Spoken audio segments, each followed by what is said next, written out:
hello and welcome to this course. My name is Matt and I work for Vision App. Today we'll be checking out writing apps in Android. So if you were ever curious about how apps are made, what is their internal structure, and how you can use your own skills and your own computer in order to develop apps, and especially apps that are related to vision and light and optometry, well, hopefully this course will be interesting to you. So here is what we're going to make today. It is a very simple light meter app. This light meter app uses the built-in sensor that every device, almost every device, includes and displays it on the screen. We can see it right here, 87 lux. Furthermore, we can use this value to try to convert it into a light meter similar to the one that there is in every digital and analog camera. And I'll actually show you how to convert these values by means of a very simple equation. So this will be very similar to a traditional light meter, such as the one that you can see on the screen on the right. So the way this works is in these traditional light meters, we will have a dome. This dome will capture light from a hemisphere, and then it will convert it to camera exposure.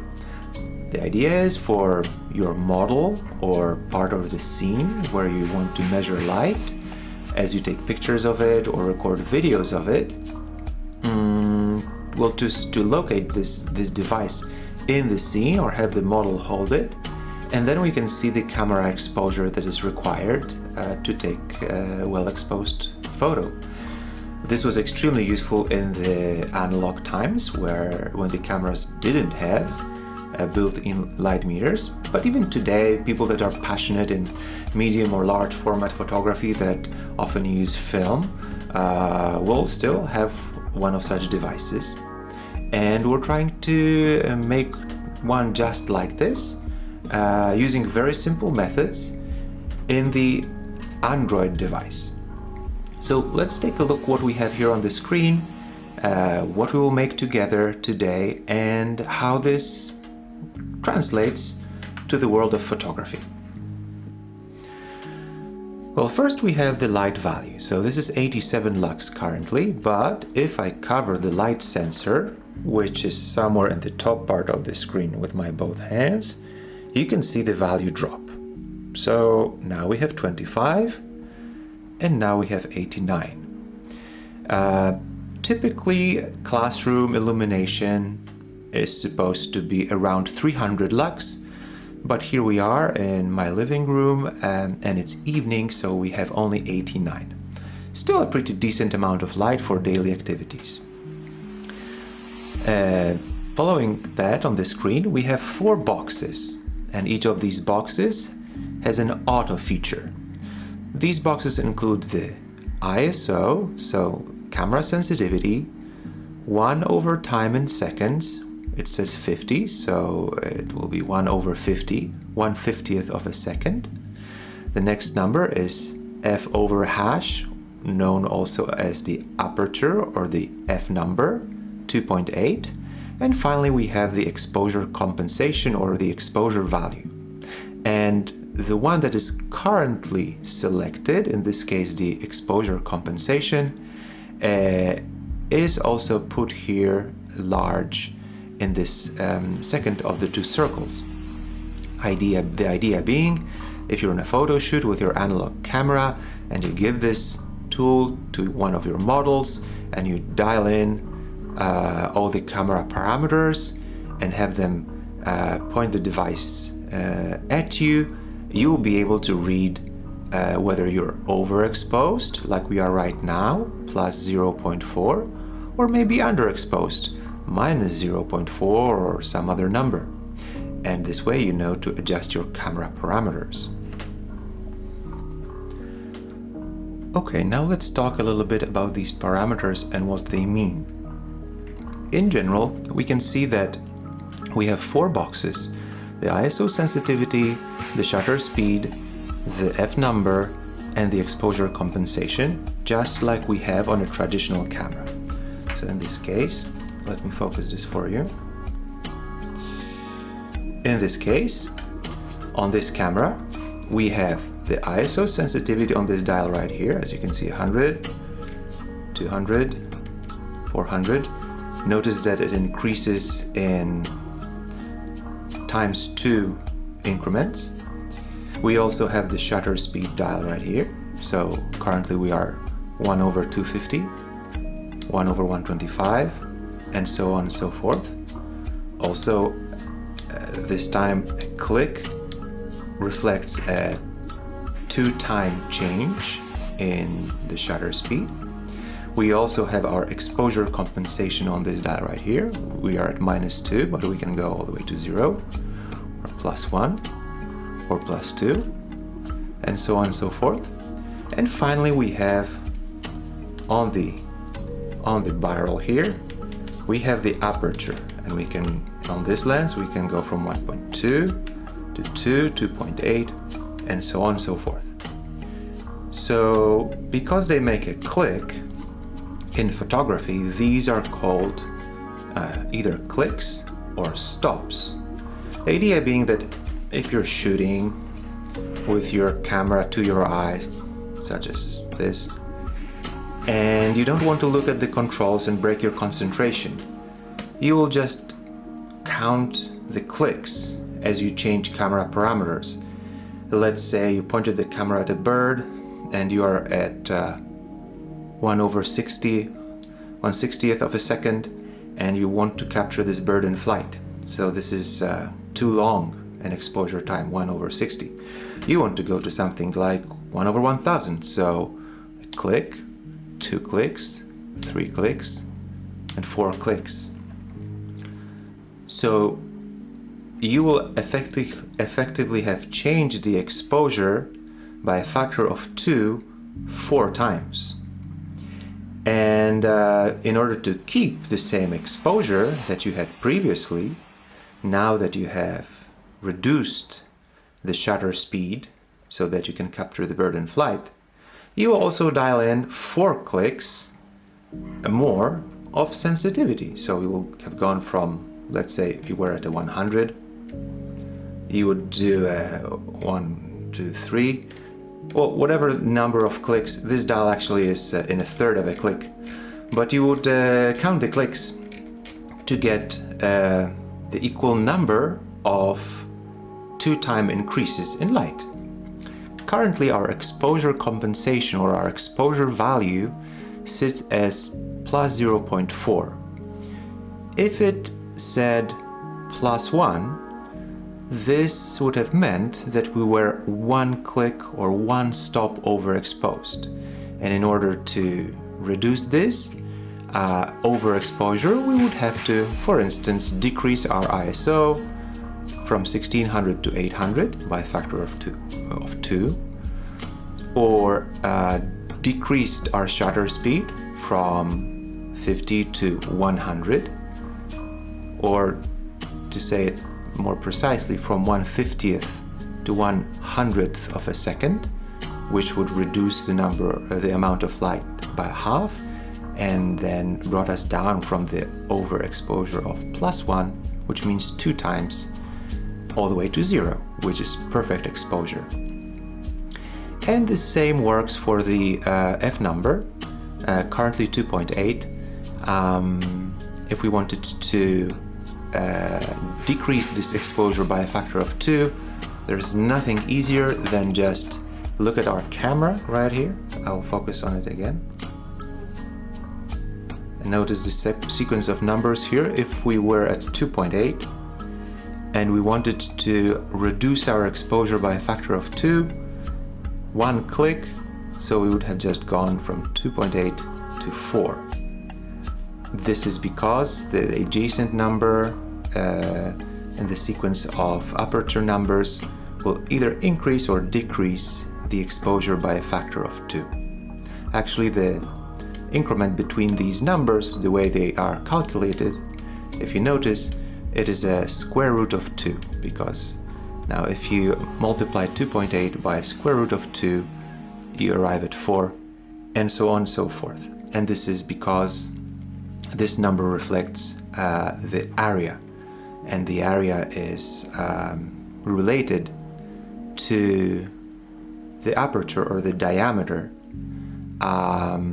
with the power of 2, because this is pi r squared, or pi half a diameter squared, and this is why there is a square root of 2 in the progression of the aperture numbers on a camera. Okay, so before we proceed to setting up our Android Studio and writing this light meter, let's just take a look and confirm that the parameters work as intended. In this case, we have our exposure compensation configured to auto. We can select any of these parameters to be automatically measured by the algorithm of this app, but at the moment, having the exposure compensation selected as auto is great for demonstrating this principle of a ×2 change in a light level. So let's just experiment and change this value of the ISO, which is the sensitivity of the camera, to 800. By doing so, we will have replaced the roll of film that we have in our camera with a roll of lower sensitivity. Since we are currently at plus 0.3, just ever so slightly overexposed, and the photo as is would have come out just fine, when we drop the ISO sensitivity from 1600 to 800, what we expect this to achieve is for it to drop by a factor of 1 or thereabouts. So in total we would expect something like a minus 0.7 exposure value of underexposure. So let's modify this field here, and we're going to say 800 and wait for it to refresh. The way this works is we can cover the light sensor to force the refresh. And as you can see, indeed we are at minus 0.7. So we were at plus 0.3, then we reduced the sensitivity by a factor of 2, or 1 full stop. So currently we are 0.3 minus 1.0 minus 0.7 of exposure values, or clicks, or stops, underexposed. There are several ways that you can develop apps. You can use the Android platform, the iOS platform, or maybe even the new Harmony OS platform by Huawei. You can also use platforms such as Xamarin or React Native to write apps for all of these platforms. But what we are going to be looking at today is developing apps for Android. And in order to do that, you will need to install Android Studio. So go ahead to the URL that you can see on the screen and download and install the most recent version of Android Studio. This is updated very frequently, so make sure to keep your version updated. The second thing that you're going to need is Git. Git is a software that is used for version control and collaborating with other people. It is essentially a way of interacting with a cloud where you can put your code and share it with others and keep it safe.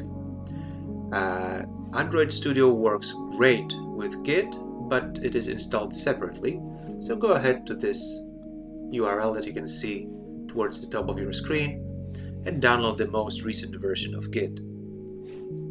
Finally, what you're going to need is you're going to need to configure your device so that you can test the app directly on your mobile phone. So ideally you should have your own Android device, such as mine right here. And I'm going to show you what you need to do to configure this device to enable the developer's mode and be able to test the apps on the actual hardware device. It is also possible to use an emulator inside Android Studio, but it is much preferable to directly learn how to run your code on the actual device. So for this reason, I'm sharing my screen right here for you, and we will see how can we enable this device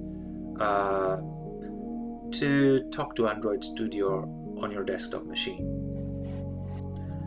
So what you want to do is you want to go to the device's settings. I'm going to access it from the top bar and click on the settings icon here at the bottom of the screen. And what I want to do is I want to enable the developer settings, which are hidden by default. So I'm going to scroll all the way down to the option called About Phone, and again all the way down until I can see the build number. Depending on the device, this may be in a different place. For example, if you have a Xiaomi, Huawei, or other Chinese device, this may be in a different spot, but what you're looking for is a field that says build number. And what you want to do now is you want to tap it 5 times. And because it's already enabled on my device, it tells me no need. But if you do it the first time, it will say that the developer mode is activated. So now what you want to do is you want to go back and you want to go to the System tab, and there the third element from the very bottom is Developers Options. It wasn't there before and it is here now. So you access the Developers Options and scroll all the way until you see the USB debugging. You want to enable this, and this will essentially allow your device to communicate with Android Studio and share all the logs, share all the information that the app is currently logging, and also enable debugging and running the application from Android Studio on your actual physical device.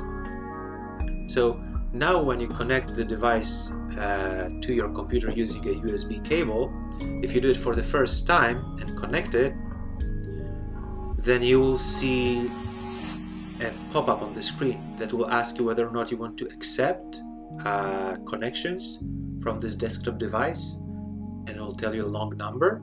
So you want to say yes, and you want to check the box never to ask again. And this will give the computer permissions to interact with your mobile device. Now that your computer has Android Studio and Git, and your mobile device is configured to accept connections and talk to Android Studio, all that we need now is the actual code. And I have created the code and uploaded it to GitHub. So we can just go to this URL on github.com and find what we call a repository that is called the Light Sensor app. Now a few words about what is GitHub and what is Git and what do we use it for. So in the past we could have used email, or we could have used a USB stick to share code. But as you can imagine, this is very clunky and it is very difficult to develop code like this in parallel between the few people. And it also is very prone to hard drive failures and all kinds of issues of developing code locally.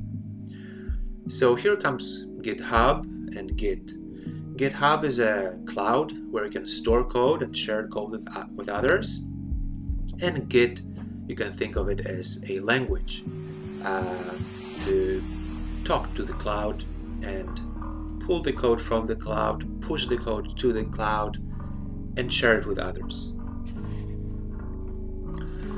And so the way this works is that here we can see some files and folders. So this is our project and all the code inside. And we can see that there are 7 commits.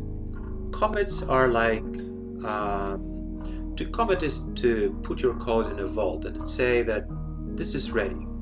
And we are ready to upload this code or to push it to the cloud and be saved and to be visible by other collaborators.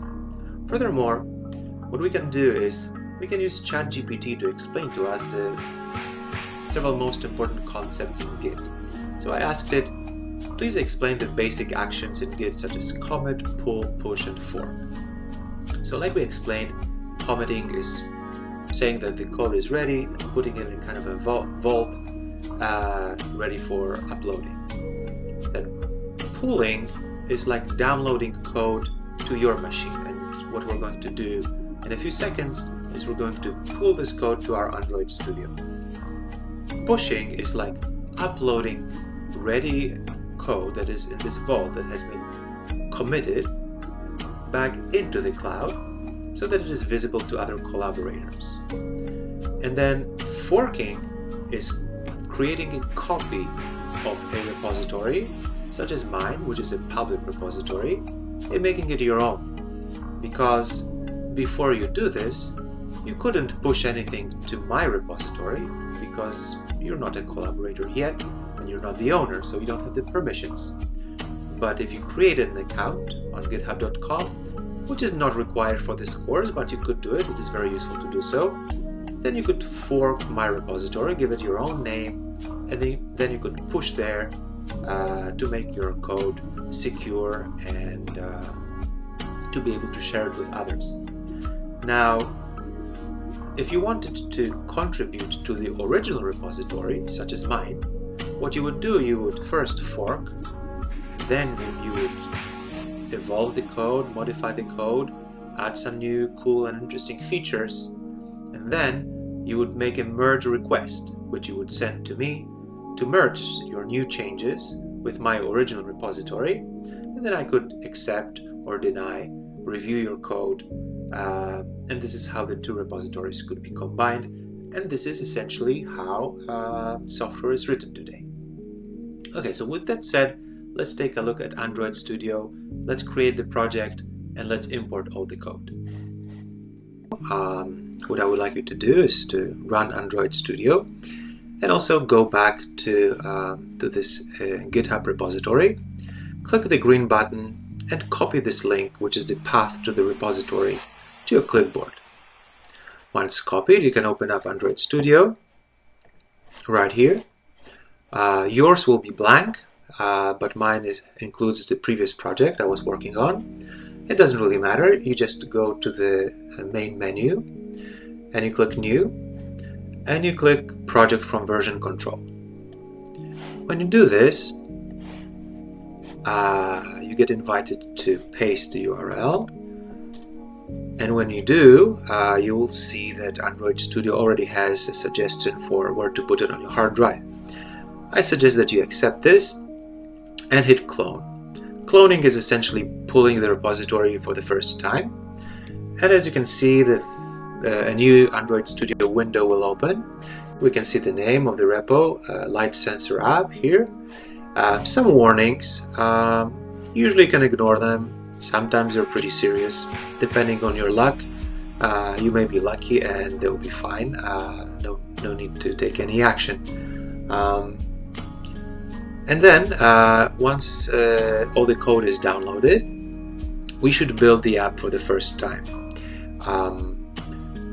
Android uses Java and a more evolved version of Java called Kotlin as programming languages, and these languages are called compile languages.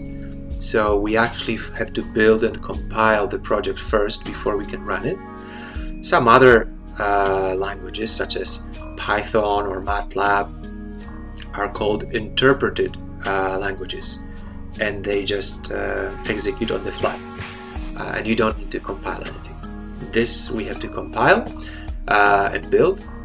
So what we will do is going to click this hammer icon which says make selected modules. We're going to click on this and Android will start building the project, downloading all the repositories that are required, and we can see the detailed status here in the build tab on the left. As you can see, Android has started what's called a daemon, which is a manager of all the tasks that it needs to build the project, and it may take a while. What we got here, we got a weird error that I want to help you solve. It is quite typical to get certain errors when you build the project for the first time and everything is not yet correctly set up. In this case, Android says that the SDK location was not found. SDK means Software Development Kit, and essentially it says that it has not found the Android OS build tools anywhere, so we should configure it. So what we want to do right now is we're going to go to File and Settings, and there in the Search tab we're going to search for SDK.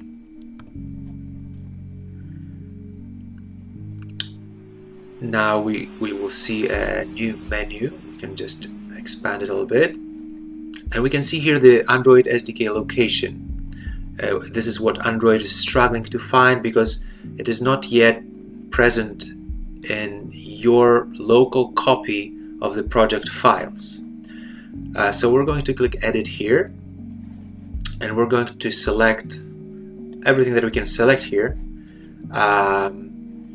and click Next, and click Next again.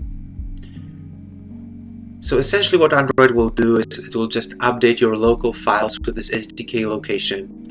And as you can see, we're already nothing to do. SDK is up to date. We click Finish. We can now close this window. And as you can see, the build has resumed. So it was really just a glitch of the IDE. Android Studio is an IDE, an integrated development environment.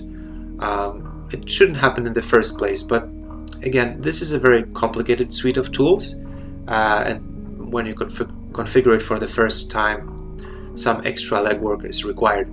I don't want you to get discouraged that this happened. Usually any problem you might have has a solution that can be found on either Stack Overflow or Android documentation with Google. And I would say that maybe 50% of the time of a programmer is spent reading documentation and solving problems like this, and maybe the other 50% of time, if you're lucky, is actual writing code. Let's now take a look at different things that Android Studio is showing us in its window. At the top right, the area that we used to build our app, we can see different controls that are used to run, compile, and debug our app. So we can see that we are currently connected to a Google Pixel 7. This is our device that is connected using a cable. If we didn't have any device connected, then we could choose several virtual devices, and then our app would be executed in what we call an emulator. An emulator is also a very good way to test the app. However, because we want to use a hardware light sensor and test the app in the real world, it is really the best way to use an actual physical device. Then we have some options for running the app, debugging, which is essentially a process where we can run the app and in parallel inspect all the different variables and processes that are running inside the app. We will not be using this option in this course because it's a bit of an advanced option, but nevertheless it is very useful to know that debugging allows us to run the app and take a look at its internals in the real time. And then we have all the different options for building and configuring Android Studio. So let's just use this to run the app for the first time. We're just going to click here, Run. And as you can see, the app is now compiling, and I have it open right here. Here you can see the screen of my device, just like we saw. We've seen it previously, and when the compilation is complete, we should just see it appear on the screen. So let's wait for it a little bit. Very frequently, as this process continues, we may get some errors, or we can get some messages about potential problems with our app, and this is when we would handle them. But hopefully this time it will go smoothly.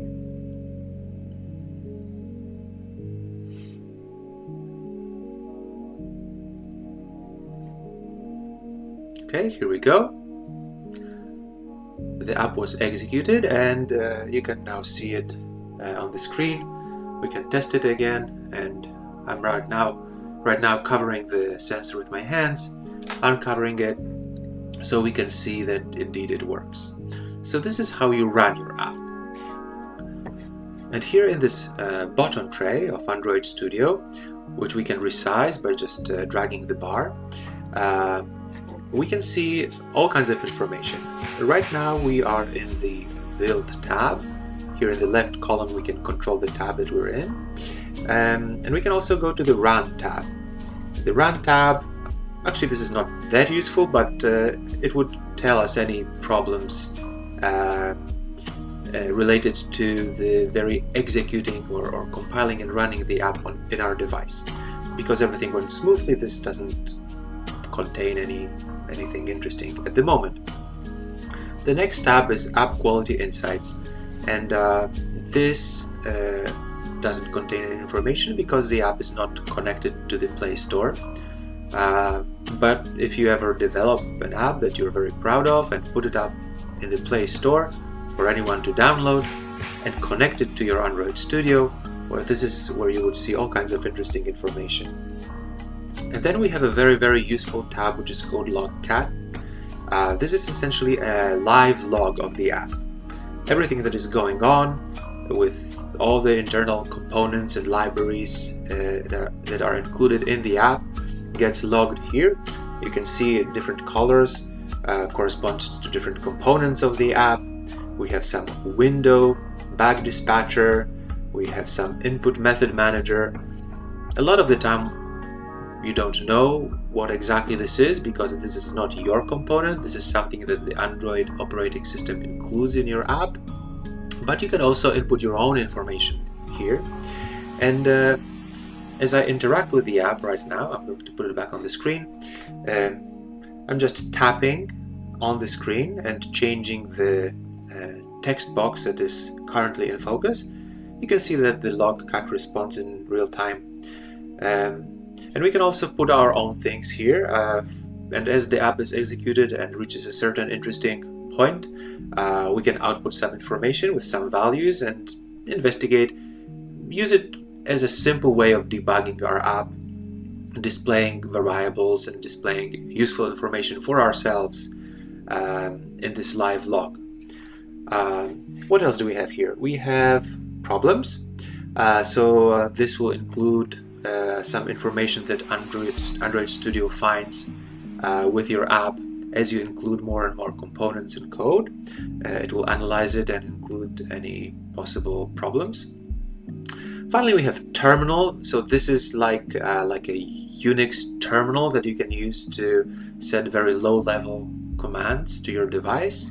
We will not be using this. It is a fairly advanced feature, but it's good to know that you can use it in this way. And finally, we have the Git.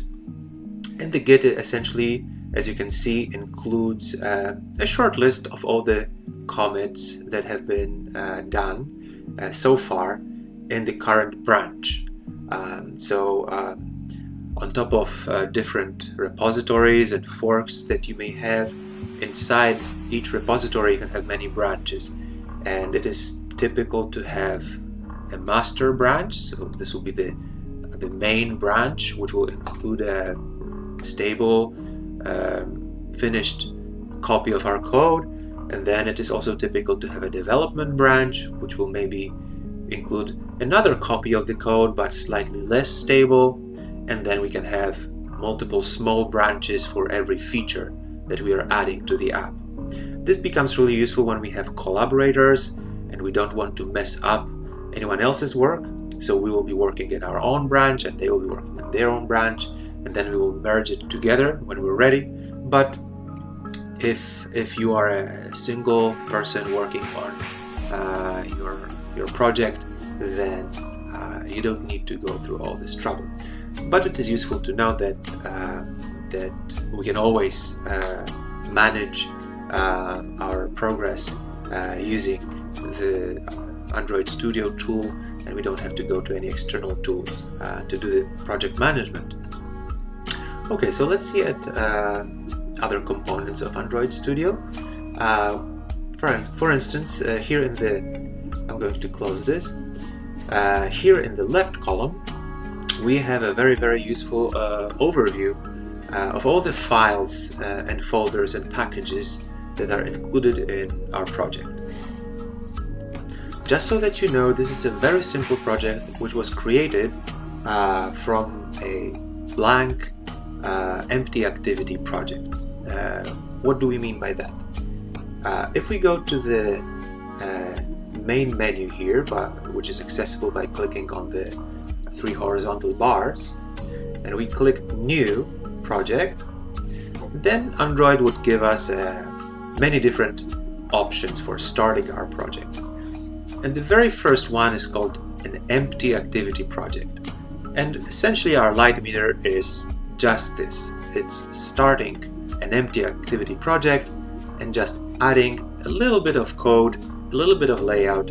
This is all this is. You don't have to write out all these files and create all these packages that you see here on the left. These are created for you automatically by Android Studio, and all you do to make it your own app is to modify it slightly. So if you were to start writing the light meter app or any other app on your own, you would start by creating this empty activity project. So with that said, let's just take a look at our activity and explain what an activity is in the Android operating system. So I'm going to go and take a look at the resources folder, and inside the resources folder I have a layout folder or a layout package, and inside I have an activity main XML. If I double click this activity main XML, now we're starting to see something interesting. I'm just going to make it a little bit bigger. And as you can see, this looks very familiar because this looks exactly like the layout of the app that I've been showing you. And what we see here is in the top right, we are right now in the design view. A design view is a view that allows us to just drag and drop different components. As you can see, we have a text view, button, image view, and many other components in many different groups. All we have to do here in this view of Android Studio is to drag and drop and arrange our components in an interface that we want. We can also jump to the split view, and the split view replaces all these drag and droppable components with some code. This is actually not a code, it's a script, but the distinction is pretty soft. The difference between the script and the code is that the script is essentially a static description of the app's layout, so to speak. And the code is something that is more alive, where you can include many conditional statements and logic and handle different variables. And we will look at it in a second. But this time we're looking at a simple script. In fact, this is in the format of an XML file. So XML stands for Extensible Markup Language. And as you can see, all the different components here, I can in fact click them.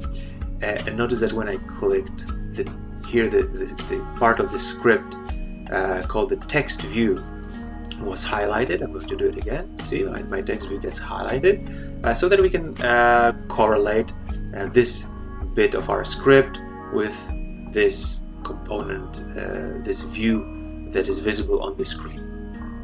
And as you can see, we have this arranged vertically. We have the two circles or two domes. I hope that you can see that this is my attempt at trying to reproduce the appearance of a dome in a traditional light sensor. So we have this vertical arrangement between the two domes and the copyright message and the exposure indicators. And then the exposure indicators themselves are arranged horizontally. So we achieve this layout here by means of linear layouts. As you can see, this linear layout responsible for laying out all of the children or all of the text boxes says that the arrangement should be horizontal. So we have a linear layout with a horizontal arrangement.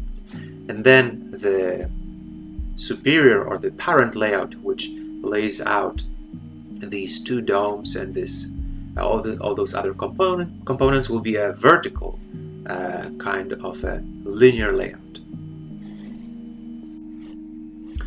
So let's try to understand a little bit more about the different ways that we can configure all the different components of our interface.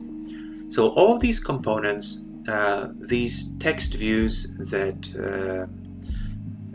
are the domes, and also these text boxes that we can use to view and input different camera exposure parameters, these are actually all called views.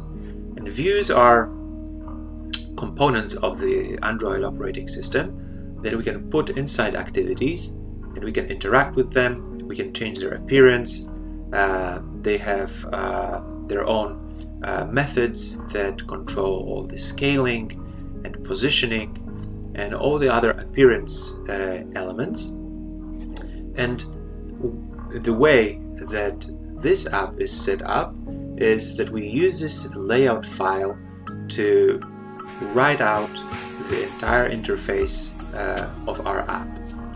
And if we take a look at the single view, for instance this top circle, this top dome, this yellow part of the XML syntax, this is called the tag. So the linear layouts, the text views, the checkboxes, the text input layouts, these are all tags. And in fact, we can create a new one right underneath. We're not going to do anything with it, but we're just going to use it as an example. As you can see, as we start typing, Android Studio is really great at showing us different hints. So as soon as we start typing text view, it already knows what we want and offers us a list of all the different views that start with the letter T that we can include in our layout. So we don't have to actually write it all out, we can just confirm that we want to create a text view. And now Android Studio has filled in two required attributes for this view. So layout width and layout height. So we have essentially created a new tag called text view, and inside this tag we have different attributes. We can put many of them, write them all out according to our liking, but two are essential, which is layout width and layout height. So already Android Studio is offering us several options. We can either have it wrap content, so essentially this new view, new component, when we select wrap content, it will just take the size of what we put inside, in this case text. We can also select match parent, so this text view would then expand to fill the entire parent. So the parent in this case is the layout, and the layout covers the entire size of the screen, so this text view would just occupy the whole width of the screen. And furthermore, we already have some dimensions that are pre-programmed into this theme in Android Studio, and each of these just corresponds to some numerical value in pixels. I don't know how many there are, maybe 16, maybe 20 pixels. All of these essentially are pre-programmed values. So we're just going to select wrap content for the width and the height, and we'll continue creating our view. The purpose of the text view is simply to show a line of text. So we're going to say Android text, and we're going to say hello world. And as you can see, a new text view has appeared on the screen. right here saying hello world, and the tag was automatically closed by Android Studio. This is a long way to close the tag. We can just hit the left arrow and hit a slash, and as you can see, we can also close the tag like this in a simple way. This is for tags that don't have any children. In case of a linear layout, and this is our master linear layout, which lays out all of these components vertically, we can actually fold it, and we can open it up again. And if I fold all the children inside, you will notice that this particular tag, because it has children, this is closed in this more literal way.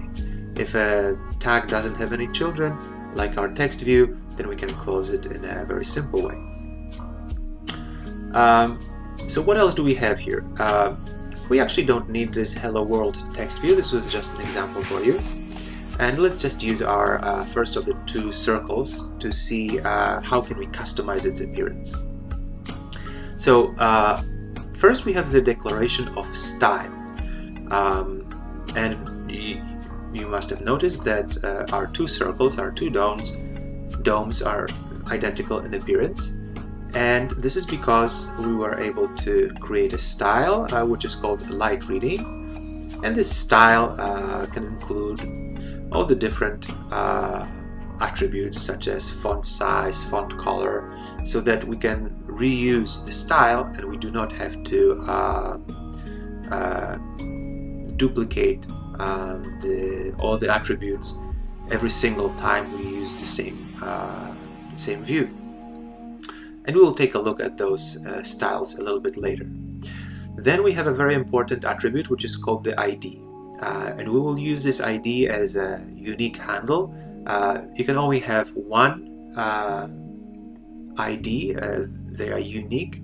You couldn't have two views with the same ID, and this is because the ID is used to interact with this view from our code. When we add logic and decide to update the contents of this text view with a new light reading, we need a way to access it, and defining this ID is creating a way to interact with this view from code. Then we have a width and height. In this case, it is a hard-coded 200 dp, and dp stands for device pixels. We could have said px. It became much smaller and looking a bit funky. So px stands for pixels, and dp stands for device independent pixels. So in Android, we can have all kinds of different devices such as watches, tablets, smart TVs, smartphones, and all of them have different pixel sizes or pixel densities. So in order to avoid a great challenge of having to control the size of our views manually for all these devices, this unit of device independent pixels was introduced. And essentially using it guarantees that this circle or this dome will always be the same size whether you run this app on a tablet or your watch or your smartphone. The size that you specify in DP or device independent pixels will always be the same size. So this is a very useful unit. You could also use the unit SP, and the difference between SP and DP, notice that it didn't change at all, is that SP will additionally take into account the scale of the text that the user controls in the settings of their device. So this is like scaled device independent pixels, whereas DP will not adjust itself to the scale that the user selects in the settings of their device. And then finally we have gravity, which controls whether or not this view is aligned to the left, right, bottom, top, or center. Let's actually say here start. And as you can see, the text inside our circle is now at the start, so top and left. Why start? Well, it's because the world is large and there are languages that are written from right to left. And in this case, start will correspond to the top right corner instead of the top left corner. And this is part of the very long story of app usability, which we will not discuss at the moment, but it is useful to realize that left is not the same as start. So we're going to restore the center value here. And finally we have text, which looks a little bit weird. It is a %d and lux. And you already understand that the %d is just a placeholder. If I click on this, you can see that actually this is defined. It is one of the predefined strings, and this predefined string is called format light reading. If I right click on this, say go to declaration, I am taken to strings XML, and strings XML is a file located also in resources. Here under values there's strings XML, and it is useful to define all the strings in such an external file, because we can have one or more per language, and then it is easy to manage strings for different languages. And in this case we're looking at a string that is called format light reading, and it says %d lux.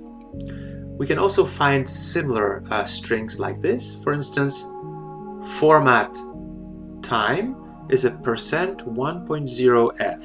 What does this mean?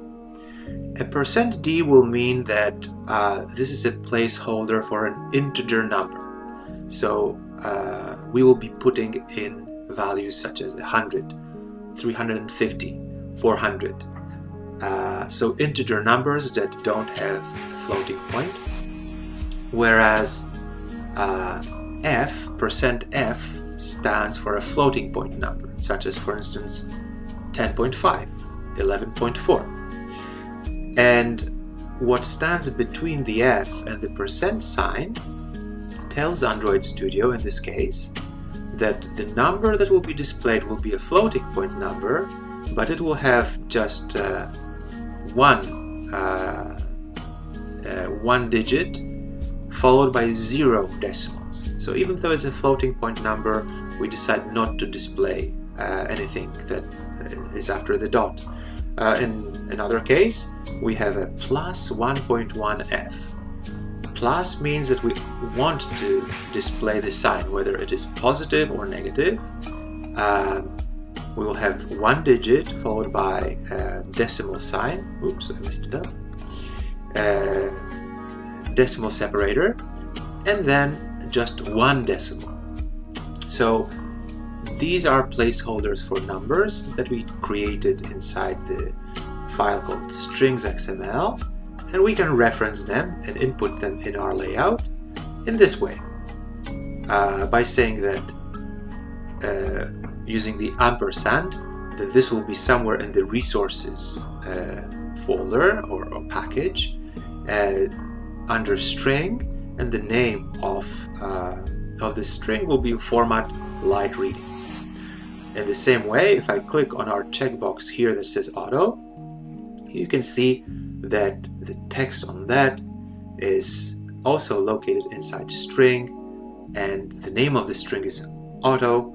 And if I right click and say go to declaration of usages, you will see that it is defined as auto.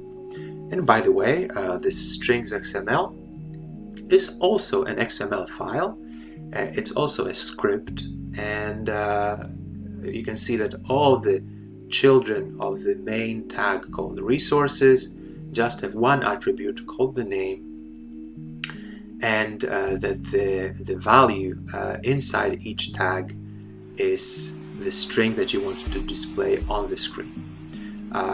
So this is how you can define text inside the layout file for your activity. And now let's take a look at the activity itself to understand how can we make this static script that just lays out our interface come alive. So you can find our main activity right here. Inside the package which is called Kotlin plus Java, and then another called com.example.lightSensorApp, we can find main activity.kt. Let's open it up. So this is the code, not a script, this is the code of our activity. And let's understand a little bit the names of the packages that it is inside. So the com.example.lightSensorApp is something that you can yourself define when you create a blank activity project. If you don't have any intention of publishing your app in the Play Store, it doesn't really matter what you put in here. But if you think of your future fancy new app as a business, then you may want to acquire a domain such as example.com or yourname.com or whatever. And then it is good practice to create package names that are unique in such a way. You would say, okay, I'm the owner of the example.com domain, so my package name will be com.example. some name of your app. And then Kotlin plus Java stands for essentially Android Studio is communicating to us that you can write code either in Java or in Kotlin programming languages, which are essentially the same language, but Kotlin is a little bit more recent and a little bit more elegant to use, personal opinion, than Java. That said, Android Studio will allow you to write code in both languages or either of the languages. They are 100% interoperable with each other. So now let's just take a look at our main activity and understand what it does and how is it structured. So main activity is actually a class, and activities at the very beginning of your programming journey, you can think of different screens of your app. Historically, you would write your app in such a way that every screen you had was a different activity. Nowadays it is no longer so. You can usually put your interface in different fragments and then put those fragments and manage them inside the activity. But in this app we just have one activity and one screen, and this activity takes care of everything. And the Android operating system, what it will do is will take this class declaration. Essentially, a class is a description of what the activity will be, and it will make the activity, which will now then become an instance of an activity or an object of the class main activity, and then it will be the actual running instance that you will see on your screen. So you can think of a class as of a description of everything that will be going on in the activity, and then what you will see on the screen will be just one instance of this activity. And you can create many instances of any class, but of course in this very simple beginner app we will have just one. And then we can see that this activity will inherit this I forget the name of this character in English, doesn't really matter, the double dot. This activity inherits from a component of the Android operating system which is called component activity, and will also implement a light sensor, and it will be able to listen to the events of the light sensor through this interface right here. Then we have some private internal variables that the activity will be using. Then we have what is called a companion object, and it is a block where we can define different constants and different configurations that we will want to reuse in the future and that we know that will not change. Essentially, you can interact and you can read those values that are inside the companion object without actually creating the activity. So this is very handy because you may have some different external classes and other activities that might also reuse some of these values. So you don't actually have to make, put on the screen, create or instantiate this activity in order to read these values. I'll give you an example. I could just make more room in this part, and I could just say main activity dot, and Android Studio will already detect the different constants that we have in our companion object, and as you can see, we can read their values right here and do something with them. Because we are inside main activity, Android Studio has highlighted in gray the name of our activity right here, saying that since we're already here, we don't need to specify this. So we can just remove this, and Android Studio will understand which constant we are referring to. So gray color in Android Studio is something that is redundant, unnecessary, and can be removed for better legibility of the code. Now you will notice that we started writing some code in the onCreate method of our activity. So methods or functions, or should I say methods are functions that are defined in a class. And in this case, this method called onCreate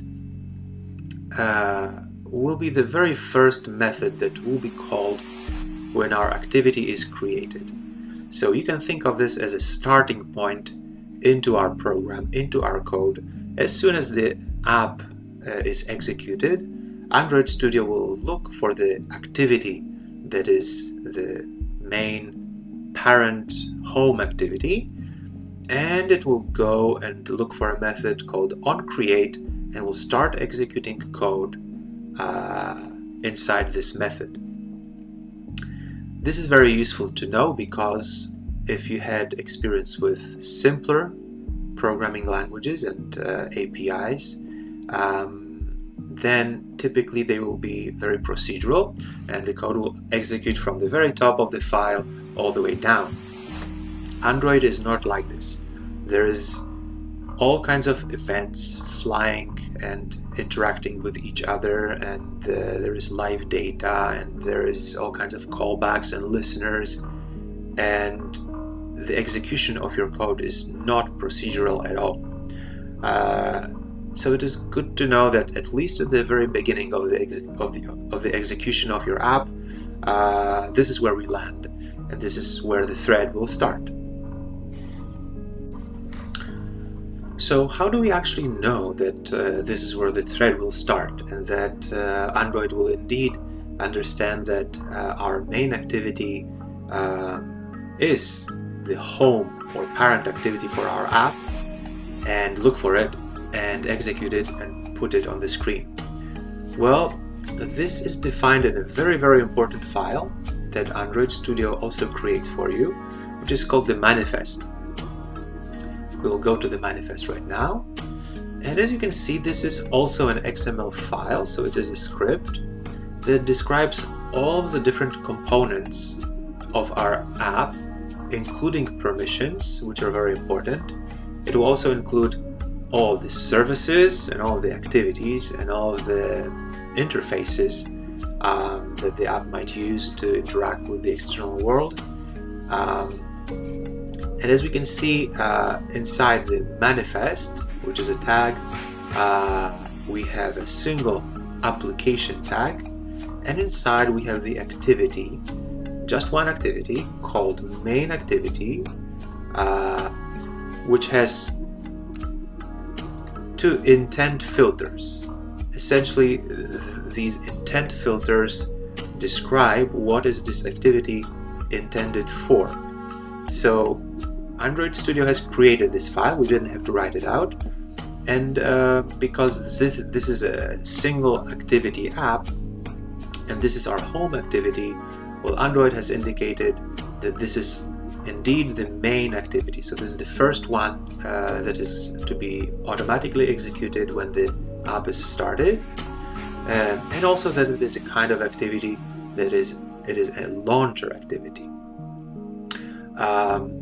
So this is how the Play Store, if you ever put your app inside the Play Store, will know what permissions your app requires, what are its capabilities, what are the activities and interfaces that it uses, and Google will use it to review your app and make sure that it complies with all the rules, so that it can be listed in the Play Store. So this is a very important file, and every time you add a new activity or add a new feature to your app, you will have to edit the manifest in order to reflect it. Android will not allow you to start any activity if it is not listed inside the manifest.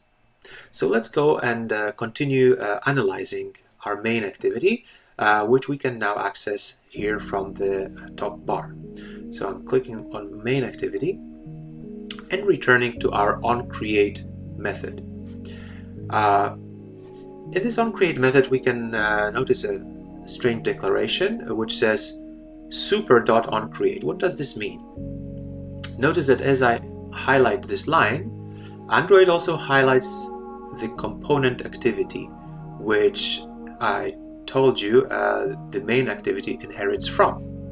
So essentially what is happening is that an activity or any other complicated, robust class in the Android operating system is written out elsewhere. It will be a very complicated and sophisticated piece of code that we don't have to write ourselves. Android operating system is an API, is a programming interface, and allows us to use all of these different components and classes through all the included libraries. And component activity, or also just activity, which has fewer features, is one of them. And super means that the first thing we want to do as our main activity is started, we want to call the very same method onCreate of the parent activity, which is the component activity. This way we ensure that all the code which is supposed to run the first time an activity is started, that ensures that the operating system works smoothly and correctly, well, we ensure that it is executed by saying super, meaning the parent activity should also call onCreate and do its thing, and then we will do our thing. So let's continue taking a look at what this thing exactly is. So let us just for a second skip this part and take a look at all these declarations. You can see here that we have familiar looking things like ET ISO, ET time, aperture, and EC. As you probably guessed, this is the camera ISO, the exposure time, the aperture, and the exposure compensation. And in fact, these are the very text boxes that we saw in our layout. And these are the IDs on these components. So let's just take a look by right-clicking on one of them and saying, again, go to declaration or usages. Same thing we use to investigate the strings. We'll click there and notice that Android Studio takes us to the layout XML file, and highlights for us the text box, which is actually called the edit text in Android, with the ID ET_aperture. ET stands for edit text, aperture stands for the camera aperture. You can of course give it any name you wish, but it is good practice to just use a prefix to indicate what this is. ET would be the edit text, and TV, like as in text view, would be a text view, then underscore and the name. And the way this comes across inside of the code of the activity is VB dot and then the name that you gave it. But here there is no underscore and there is capital A. This is a convention that engineers at Google decided they will follow. So this is not exactly the same thing with the underscore that you defined in the XML, but close enough to be easily understood. Now, what is this VB? In Android, there are several different ways of creating layouts, and one of the most modern and appropriate ones is called Jetpack Compose. However, we are not using it in this simple app. We are using a slightly older method of laying out our interface and interacting with it, which is called the view binding. And so VB stands for view binding. And as you can see, we have a declaration here. It says that our view binding should bind with the activity main XML. This is sounds a little bit complicated, but it is not. Essentially, when you create your layout file, in this case our activity main.xml, Android will already understand that the activity main binding will be your interface. It will create it for you so that you can write this declaration. Essentially, it says, it tells the Android operating system that please take this activity main binding interface, which you created when I created the XML layout file, and inflate it. So turn all this script that is inside into actual physical views and interactions that can be displayed on the screen and touched, and interacted with by the user. So this is what inflating is, just taking the XML and converting it into actual views and fragments and components of the interface, and allow us to interact with it by means of this variable called VB. And as you can see, we access all of these different components of the interface through the VB variable. And here it is defined. So we're telling Android system that the VB will be an instance, so that will be the type of this variable will be activity main binding, and that we will initiate it slightly later than on this line of code, because we instantiated on line 39 and not on line 27, and that it should be private. This means that we can only interact with it from within this class. If we ever create some other class, some external file inside a different package, or even the same package, it will not be able to access this VB. If private wasn't here, then it will be just implicitly public, and we would be able to interact with it. By comparison, here, just on top of it, we have another variable, which is a private, which is not a late init. So we will not be initializing it later in the code. We provide the value of this variable directly. And in this case, we are saying that it is to be 0, and F stands for a floating point number. So this is the same as to say that our lux variable is going to be a float. However, this is redundant because if we already assign the value with a tiny letter f, Android operating system understands that this will be a floating point number, and so we don't have to provide this. But as a means of example, there you have it. So this is a full declaration for this variable. So let us continue digging into the contents of our main activity, and this time let's take a look at the way we can read values from our light sensor. So the light sensor is declared at the very beginning of the file, and we already understand what private means. This means that we will not be able to interact with it from any external class, just from this activity, that we will provide a value for it slightly later, and that the name of the variable which will hold our access to the light sensor will be called the sensor manager. Actually, all kinds of sensors, such as the proximity sensor, which allows us to detect if the Android device is to our face or not, even step sensor, so a step counter that you can use for your fitness tracking, and also the light sensor. We can get access to all of these through the sensor manager. So again, we don't have to write any fancy code to interact with these sensors. All we have to do is to take an existing component of the Android operating system, which is called the sensor manager, and interact with it. So this is what we do right here. And then we create the instance of the sensor manager by means of built-in method called getSystemService.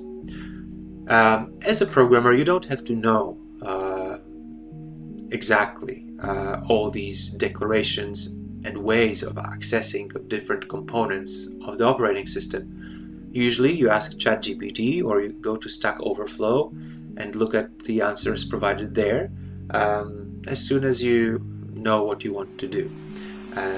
So I did not know that it was required to call the getSystemService method in order to obtain an instance of my light sensor. This is something that can be found in one of the answers on Stack Overflow in this case. So this is how we get an instance of the sensor manager.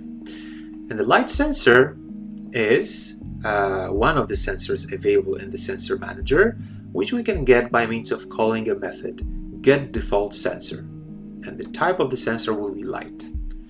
We could also say, let's say that we wanted to get another sensor. We could say here var for a new variable other sensor,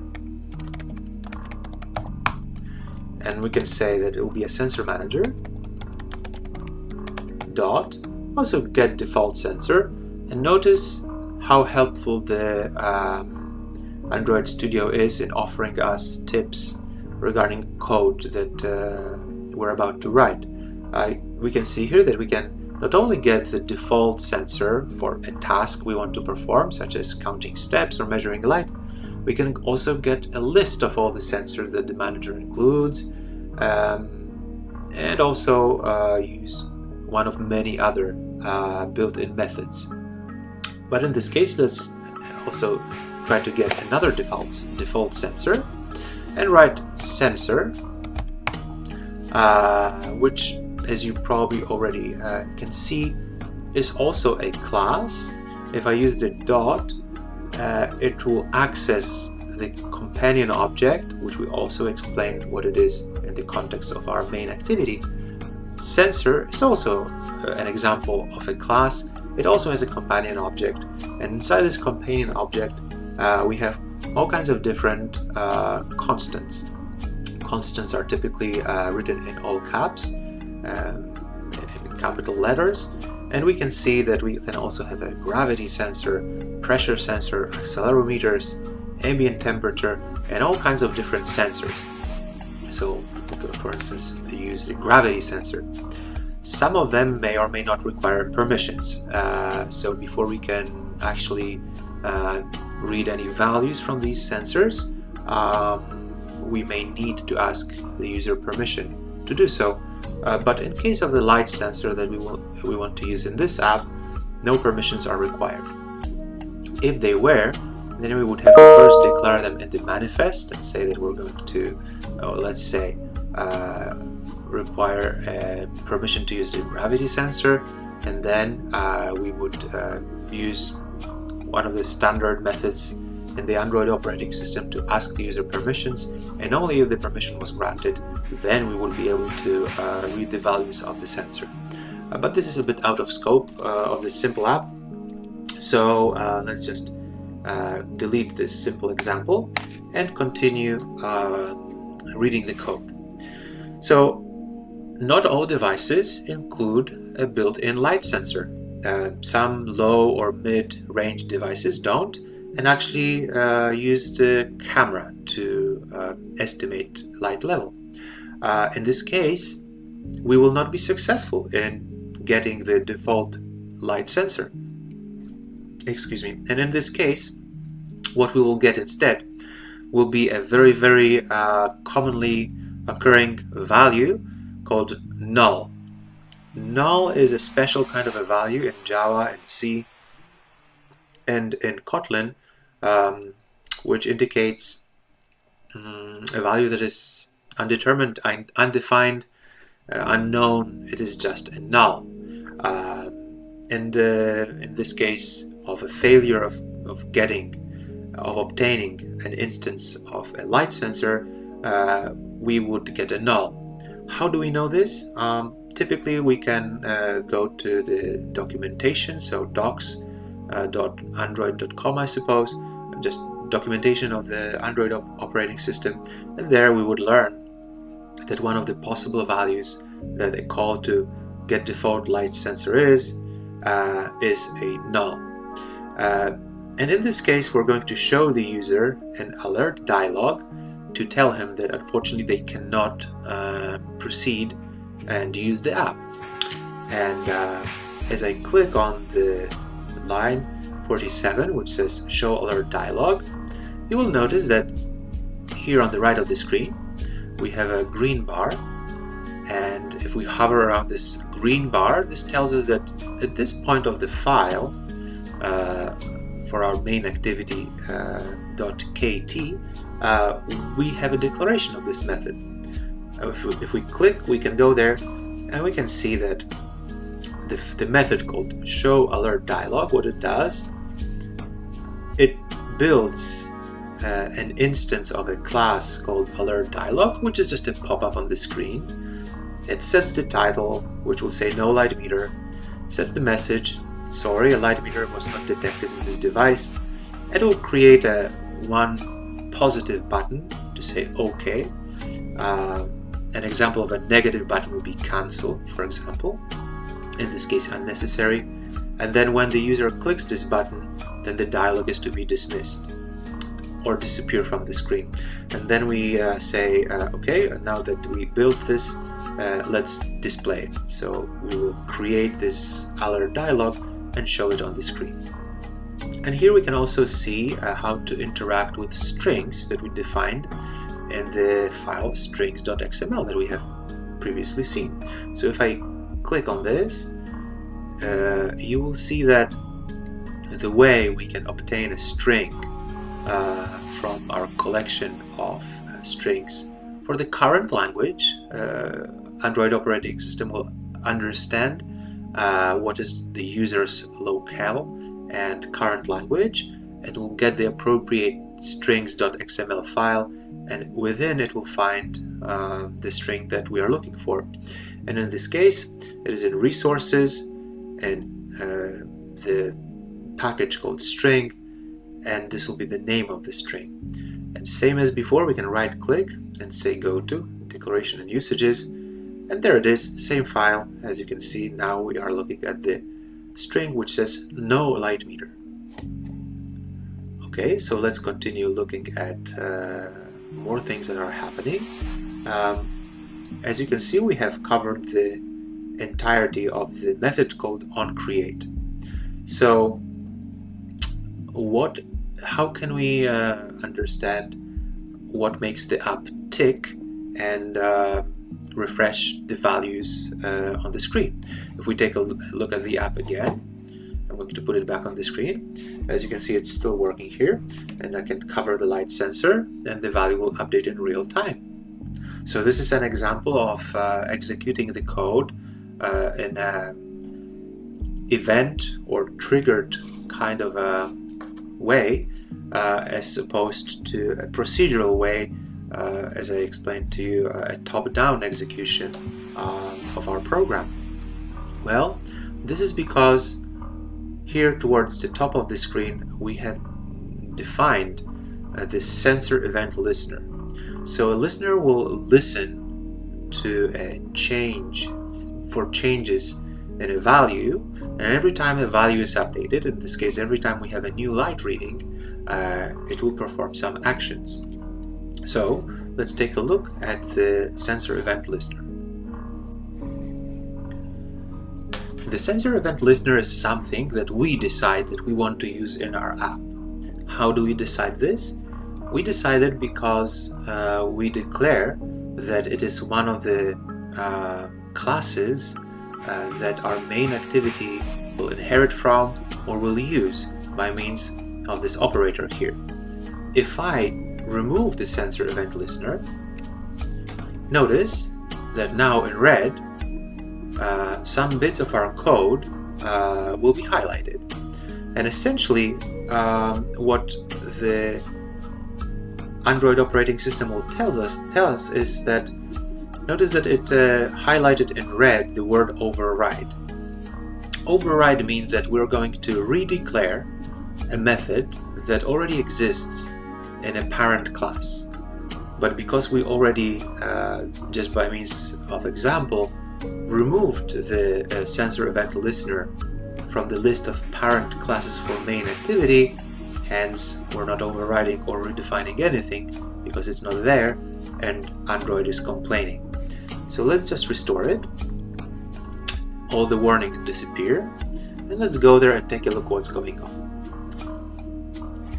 So here they are, and these methods that we are overriding, they are always highlighted with this green symbol with an up arrow.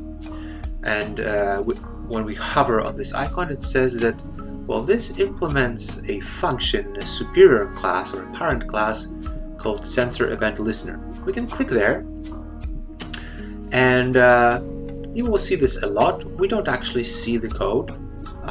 These are called, unless I'm mistaken, stubs. These are just declarations that such a function exists. And we are also provided with a detailed description.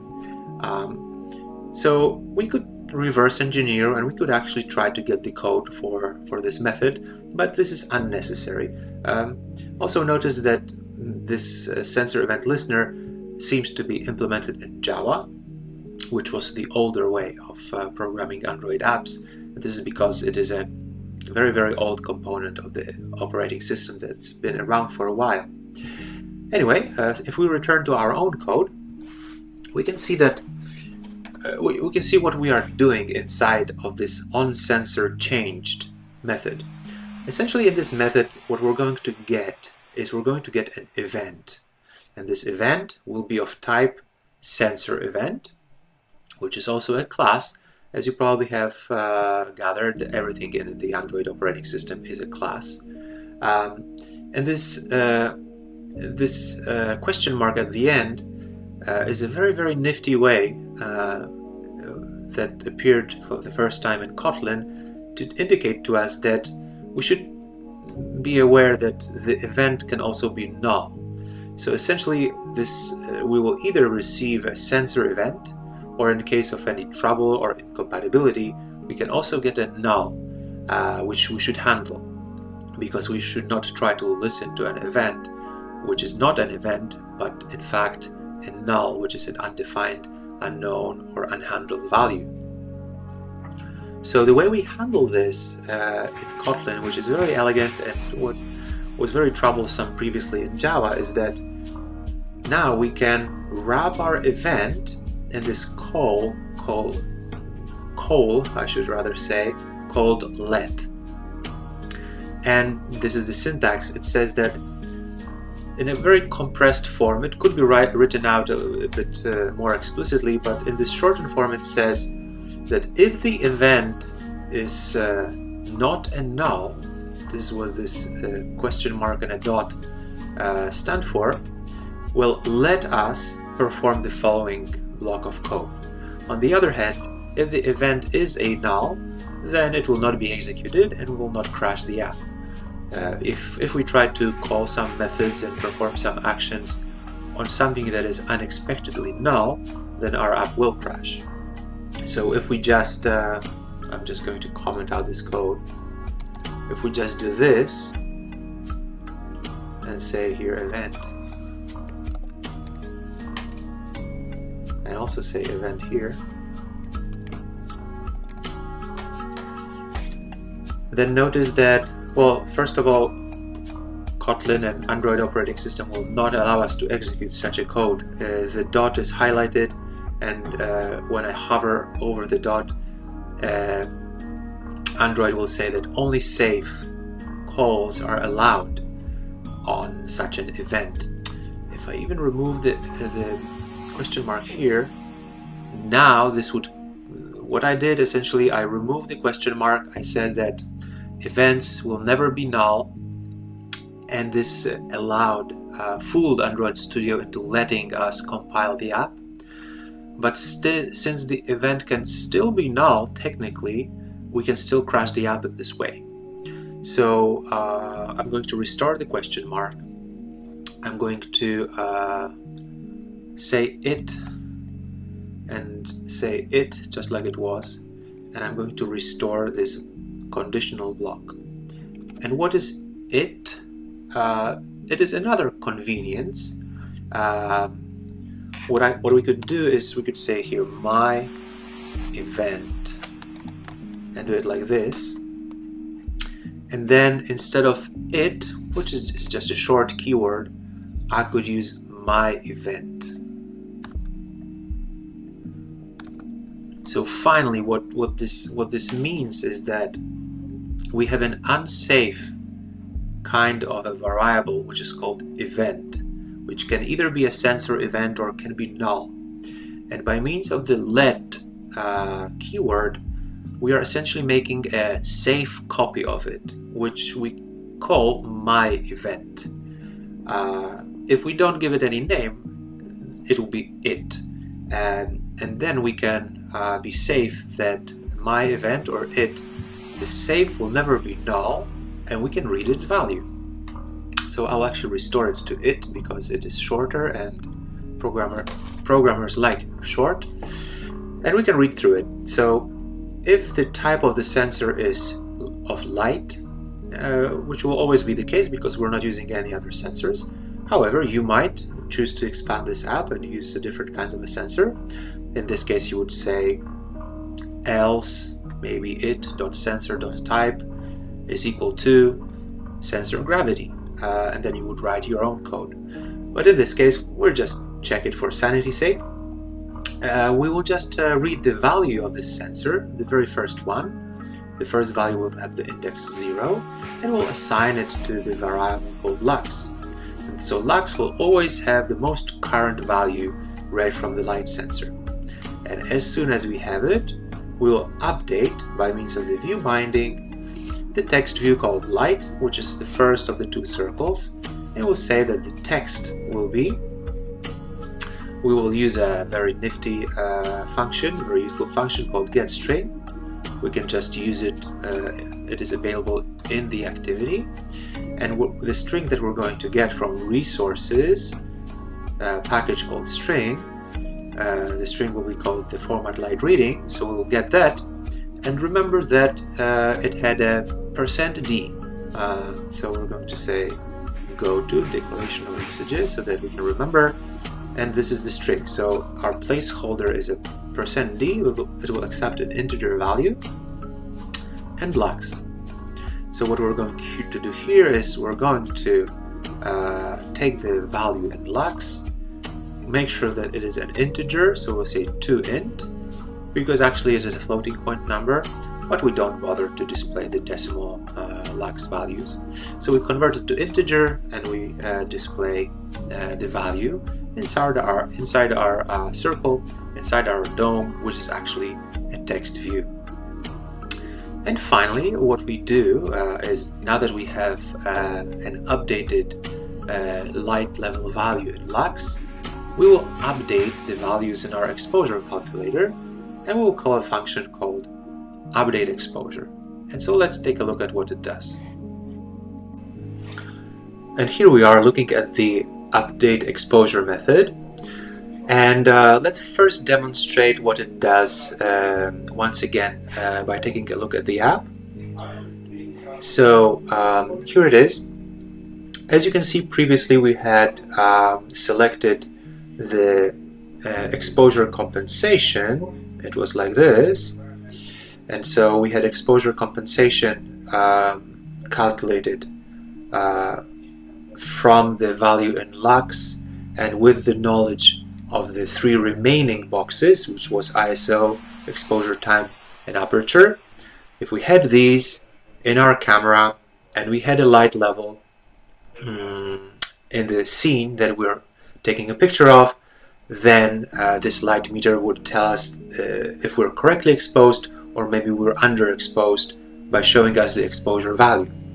But what we would like to do right now maybe is for the calculator to tell us, okay, what would be the ISO value? I'm going to select ISO. If we wanted perfect exposure. So perfect exposure will be exposure compensation 0. I'm going to say 0 here. And notice that a text watcher, which is also implemented in our activity, will not allow us to input a value that is not a correct numerical value. So you can check out this bit of code later. I'm just going to say 0 here.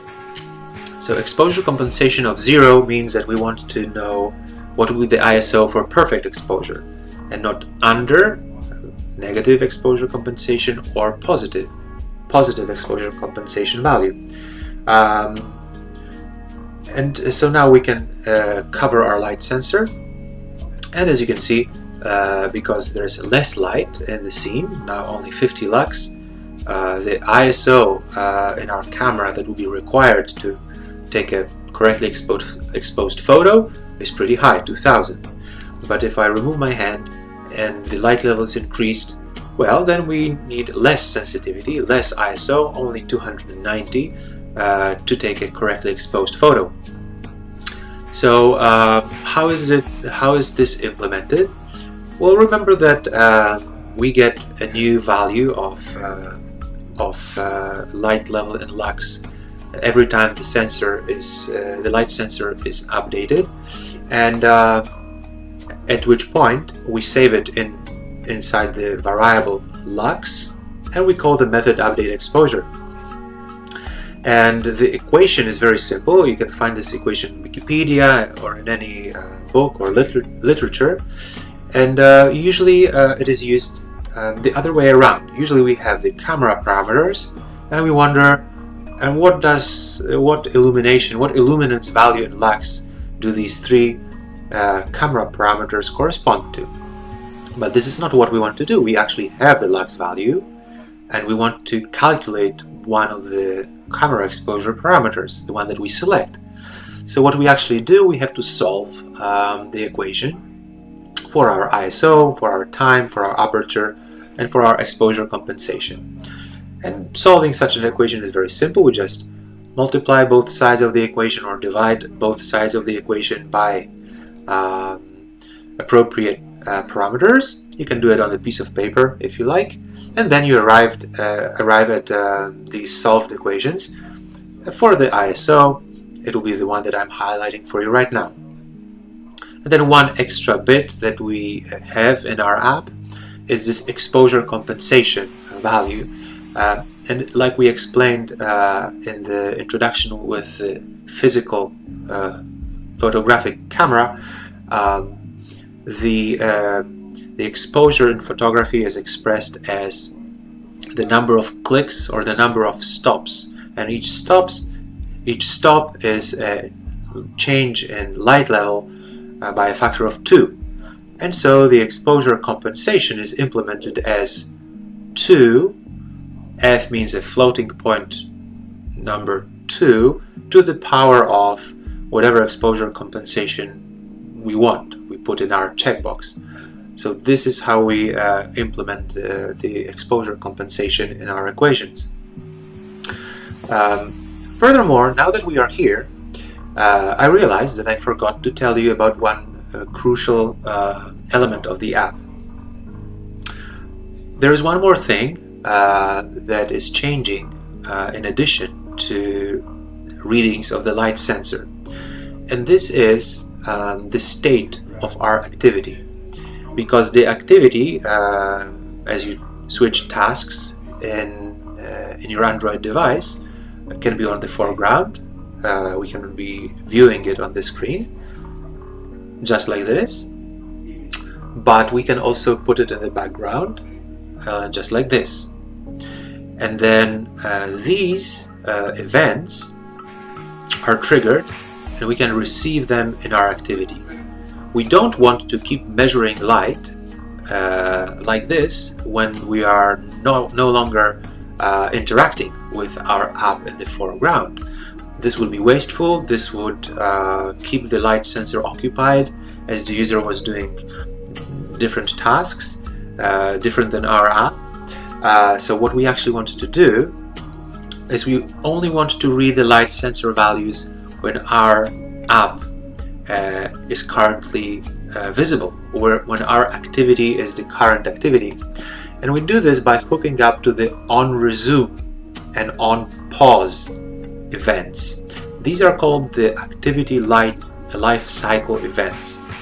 Just like we've seen the onCreate method, which is called when the activity is first created. When it is put in the background, the on-pause event or method is called, and in this case what we do is we unregister the listener for our light level. And what this does is we're not keeping the light sensor open as the user is doing other things. Accordingly, when the app is restored to the foreground and we resume interacting with it, the on-resume event is called, and in this case we register the listener and we start listening to our light values.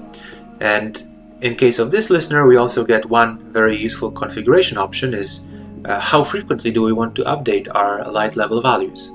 In this case, because we're not worried about performance and light sensor is pretty lightweight, we just use the fastest light sensor delay while registering this listener. And finally, to give you a comprehensive set of bit of information, we also have probably somewhere. We don't. Okay, so we could also have a very useful event called, and we're overriding. By this time, you already know what this means. We're overriding something that exists in the parent activity class. We'll override a function called onDestroy. And I realized that indeed we don't need it because since we are unregistering our listener every time the activity is put in the background, and whilst destroying the activity requires putting it in the background in the first place, we don't actually need to use this event. But what we could do here, we could just say goodbye. So we'll leave a comment here, say goodbye, and we can handle any action that we want when the app is when the activity is destroyed using this trigger or using this event. Now that we understand how the equations are implemented, and also we've gone through describing the basics of the activity lifecycle, there are not many more things to understand in this very simple light meter app. But one that I want to to still describe to you is the interaction that happens when we when we select the different checkboxes. So let me just show the screen of our app one more time. And notice that as I select different text boxes, what happens is the previous one becomes deselected, the one that I just touched becomes ticked or selected, and the corresponding edit text box underneath becomes grayed out. And this is because it is not us controlling it by means of a keyboard anymore. And actually, this parameter will be now controlled by the app, and hence it is not editable anymore because the app controls this. And so the way this is accomplished is, if we go to the very first thing that we saw, which is the onCreate method. In this method, what we do is, for every one of the checkboxes, like this one for ISO, we set what is called an on-click listener. So essentially, we begin listening to the click events for this checkbox.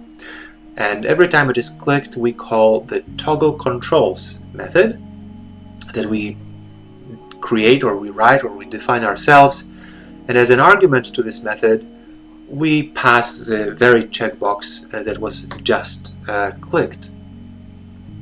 So when we go here to the definition of this method, we can see that indeed we get a checkbox as an argument. The first thing we do is we just enable all of our edit text boxes. This is like a reset.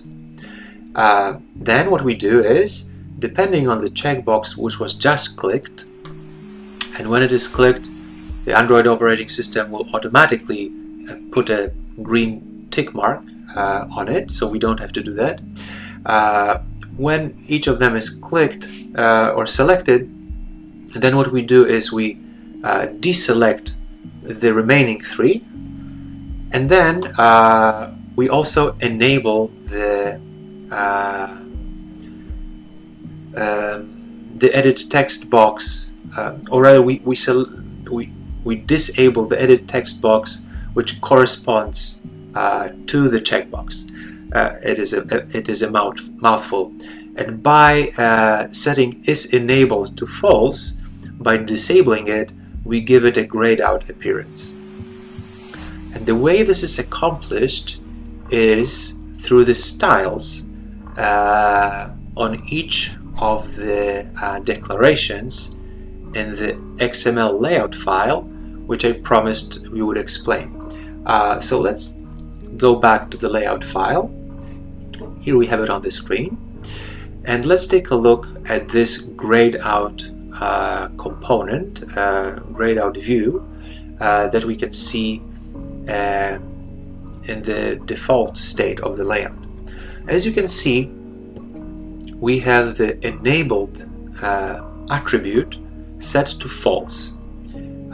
So this is what makes this value grayed out, and this attribute is the same as saying that the edit text is enabled, setting it to false from the code. So setting is enabled to true or false is equivalent to setting the enabled attribute in the XML. And there are many more of these mirror-like behaviors between script, the XML, and code, the KT or the Java file. So let's do one more thing together, since we are already in the XML file. You'll notice that both of these text views, which are our domes or our circles, has the same background, and the background is specified in this attribute called background, Android background. And we can see that this is a drawable, and that the name of this drawable is BG, like background, dome. You already know that when something begins with an ampersand and then is followed by a name, then this indicates a package or a resource directory, which we can see right here. This is this drawable package. And then we can see that the DOM background is right here. So let's take a look. And what we can see here is that this asset or this background is not an image file, but rather it is another XML file or another script which describes the appearance of this DOM. So this is an example of creating a drawable that we can use to make our app more attractive without the need of using any external software. We can see that we have 3 layers here. This is a layer list, this is the parent element, and we have 3 layers. One will be just a general color of the background. One will be a gradient, which will be a radial gradient, so it will start as white in the middle and it will end as transparent white towards the edges. And then we have one final one, which is, unless I'm mistaken, no longer a radial but just a linear gradient. And this is because we can see that we have white at the bottom and gray at the top. So we have these 3 layers that create the sensation that this is a DOM. And of course we also see the white border, and this is this stroke declaration right here. And we can edit this freely. For instance, if we wanted to give it just a red background, we would do a red FF. The first 2 numbers are for red, and then green will be 2 zeros and blue will be 2 zeros. And this is an example of a hexadecimal notation for colors. If we wanted to make it a little bit more of an interesting color, we could say 88, and we added effectively some blue and made red a little bit pinkish. So let's restore the original color. And one thing that we can improve in our app is that both of these components have the same background, which is specified explicitly. And yet they do have a style defined. So imagine that in the future this app becomes bigger and you reuse this component many more times in different nooks and crannies and corners of your app. And then you decide that you want to change the appearance of this component for whatever reason. Perhaps you've become successful and sold your app to someone else, and someone else likes different colors than you, and then you have to redo the entire interface of your app. It will be very painful to edit all these components one by one. So it is good practice to define styles. And so what we will do now is we'll just transfer this background away from the hard-coded attribute here and into this style. And now you understand that because it starts with the ampersand that we should look for this style inside the package called styles. So we are here in the resources, and in values we have styles. So we double click and we can see that inside we have several styles defined, and one of them is the light reading style. This is the same as the light reading here. So in fact, if I again right click and say go to declaration, here is where I end up. And we can see that there are, as part of this style, we define the text color, there is some shadow on the text, and we define text size, and also that the light reading should be in bold. So what we're going to do is we're going to take this DOM declaration out. So I'm cutting it out from here, and I'm also going to remove it from the top one. The top one also shares the same style, so I'm just going to go here and I'm going to paste it here. But of course, notice that this declaration is in a different format, so it doesn't quite work. We should rewrite it in the correct format. So we're going to say that it is an item. Name will be, now actually this is compatible, so it is Android background. And just remove this, and we close the tag like this. So now when we return to our activity, we can see that the two got updated, and we made a tiny improvement in the app that long term would make it much easier to maintain the app as you change your mind about the appearance or try to improve different aspects of the interface. So with this, we're almost done reviewing the code of the app. There is really not much more to it, but there is one element that can still be improved, and you may have noticed over the course of this video, there is one inconvenient behavior in our app. And so let's take a look at it. And what I mean is the following. You probably have noticed that the values in our app only get updated when the light level in lux, the light reading from our light sensor, is updated. So only then do the values change. So I either have to cover the app with my hand, as you can see the value is updated, or I have to change the place. Without this, if I interact with the 4 exposure controls and put a new value of ISO or exposure compensation, the values are not updated automatically. Instead, we have to wait for a light change.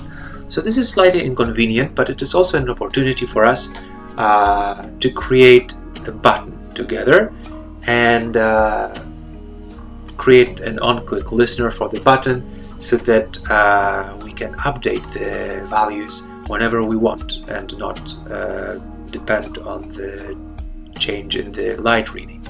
So let's do it together now.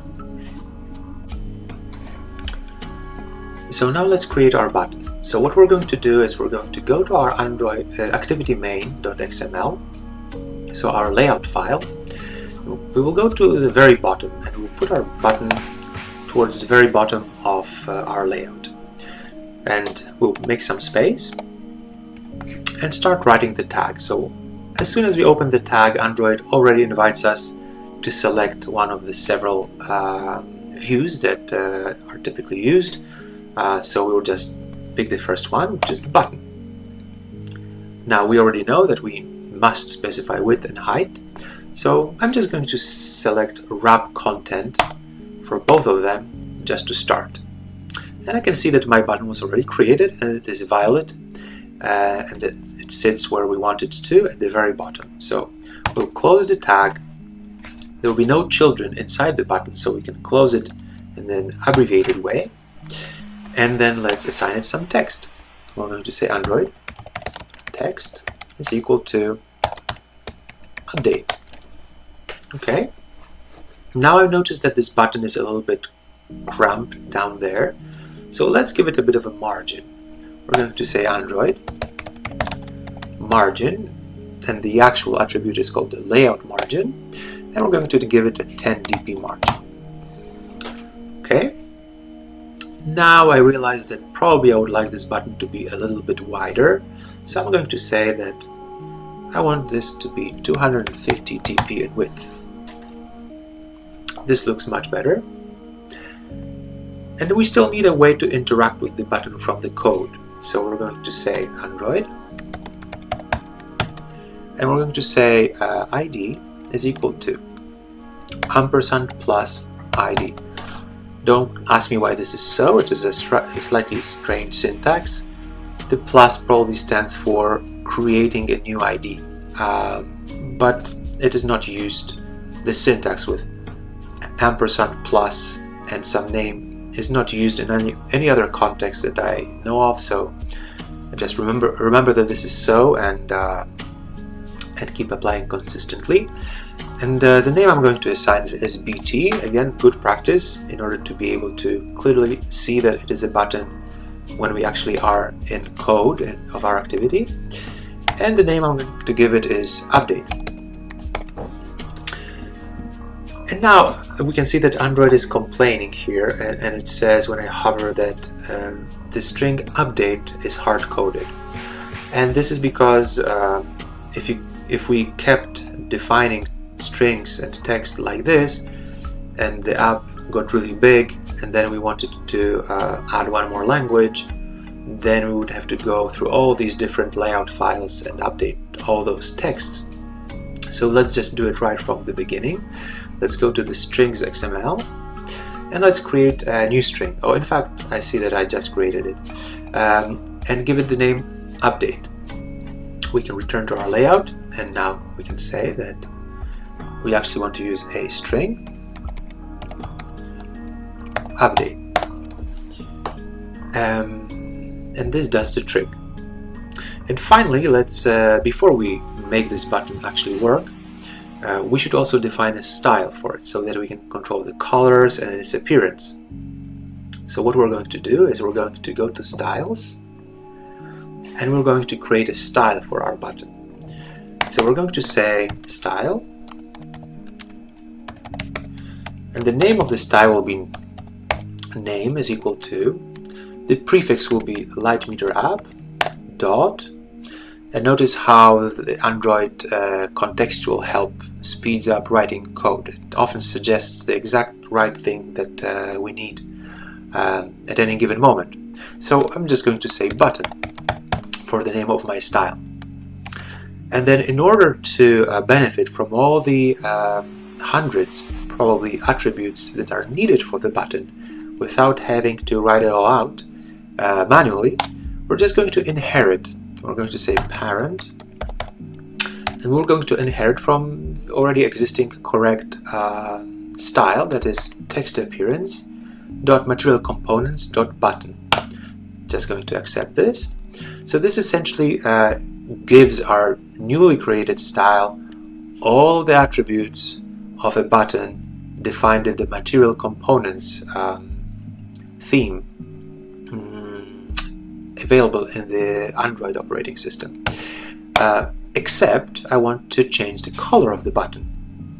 So I'm going to say item, name, and now the most probably logical thing to do would be to say Android dot background, and then assign it a color, maybe color accent, something like that.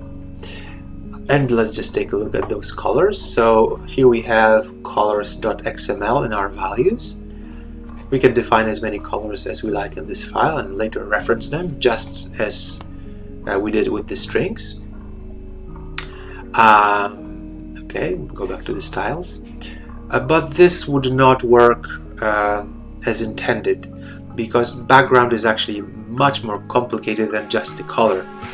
Background, for instance, also includes the different states for the button, when it is pressed, when it is not pressed. So we don't really want to override this useful attribute with a plain, simple color. What we actually want to do is we want to use the tint. So we're going to say tint, background tint. And background tint tells the Android that should keep all the useful background behavior, but just select a different tint, select a different hue for the button instead of overriding all these useful things. So this should do the trick. We can go back to activity main. We notice that the button is still the same, but this is because we haven't yet connected it to the style that we just created. So we're just going to say style, and I'm going to say that add style, and Android already suggests that it's going to be the button style. And as you can see, the color is now like we wanted. So this will be it for the layout part of our button, and now let us see how we can actually make it work and achieve updating the values as we touch the button. And here we are back in main activity.kt, so the main body of our activity. And what we want to do now is we want to make the button interactive. So because the view binding works like we described and allows us to access all the components of our layout, we can use VB for view binding and say BT, which is the prefix that we use to easily locate our button, and indeed we can see that we have two matching elements. So we're going to select the BT update and we're going to give it a set on click listener. We're going to select the second one of them just with the curly brackets, and what we want to do in this case is very simple. Notice that when the light sensor updates its value, then what we do, we call the function called update exposure. So this is exactly what we want to do with our button. We just want to say update exposure. This should already work. However, to make it just a little bit more interactive, what we're going to do as well, we're going to create a toast. A toast is just a small message on the screen. So we're going to say toast. And toast is not yet included in our activity. So it wouldn't work unless we hit return. And now you can notice that as we go to the top of the file, and I haven't shown you this, we have all kinds of imports here. And notice that upon hitting return, Android has included the toast library in the list of the libraries that are used by this activity. So now we can actually use the toast. Without it, it would have just been read and indicated an error. I'm going to say dot, and we're going to say make text. And I'm not even writing this, I'm just using what Android recommends. And now we need to input some attributes for the make text in the toast. And the first one is the context. The context is a thing that you will see very frequently. This is essentially the state of your Android app. It includes all the resources, all the assets, and also the state, or what the app is currently doing. But luckily, the activity itself is also an instance of a context. So what we can just say is this. This is a bit of a advanced concept, but this stands for this activity or this class that we are currently in, and because activity is a context activity, we can just get away with using this. And then the text that we want to show in our toast, well, let's do a get string. And just because we have already defined this, let's just use r like resources dot string dot update. You can also define a new string and say, woohoo, the value is now updated, or whatever else you wish.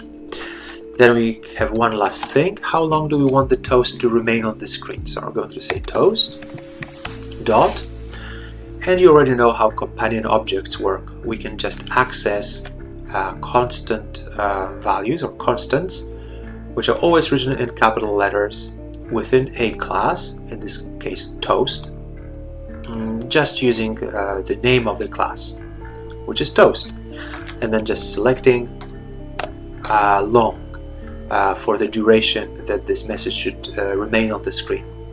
And finally, when this toast is made, we just want to select dot and show to display it. Alright, so now we can build the app and see if it works. So what we're going to do is we're going to click this hammer, and this will build the app. As you can see, we have a progress bar right here. Hopefully everything goes smoothly. We can put the app back on our screen and wait for build to complete. So we're going to just make it a little bit smaller so that we can see the status bar right there. It shouldn't take too long. In fact, it's ready. And now we can hit, previously there was a play icon here, but because the app is already running, we can just click, it changes the icon to a spinner, is to indicate reloading and updating. So I'm going to update this, put it back on the screen for you, and hopefully we can see a button for refreshing the values on the screen. Alright, there we go, very nice. So now let's just input some other value in the ISO, let's say 400 instead of 100, and say update. And as you can see, there is a toast on the screen, and then the value, the exposure compensation is now at positive 0.5, hence our button works correctly. And that's it. Thank you very much for following the course. I hope that you found it useful and informative, and if anything was unclear or need any more explanation, just feel free to drop me an email at matt@vision.app. Hopefully this was a good starting point for you to write apps on your own, and see you next time. Bye bye.